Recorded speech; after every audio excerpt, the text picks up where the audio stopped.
هر چیزی باید سر جای خودش اتفاق بیفتد. مثلا تگرگ باید اردیبهشت رو به دلواپسی بکشاند. گیلاس جایش چله مرداد است.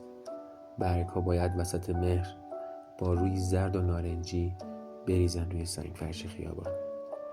شب یلدا پرده را که میزنی کنار باید برف را ببینی که بی صدا می آید. و اما عشق، من میگویم تنها چیزی است که نباید سر وقت بیاید. باید وقتی برسد که تو دست و پایت را گم کنی. ناگهان، سریع، بی معطلی، درست بخورد وسط زندگی آدم.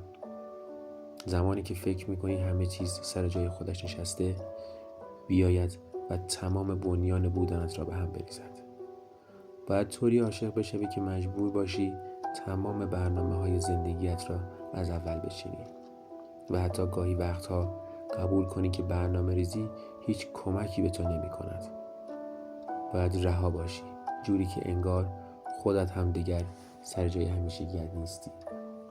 تمام روزهایت شعر بگویی، شاعر شوی. اصلا چرا پیچیده‌اش کنیم؟ ساده بگویم، عشق بی موقع که بیاید اسمش می شود معجزه. چیزی شبیه استجابت تمام دعاهای به آسمان رسیده و نرسیدت.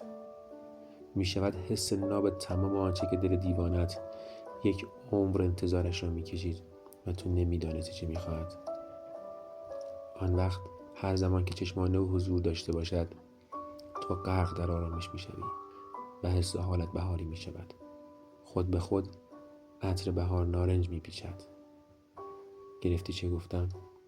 وقتی همه چیز سر جایش باشد یک جای کار دارد لنگ می زند جانم.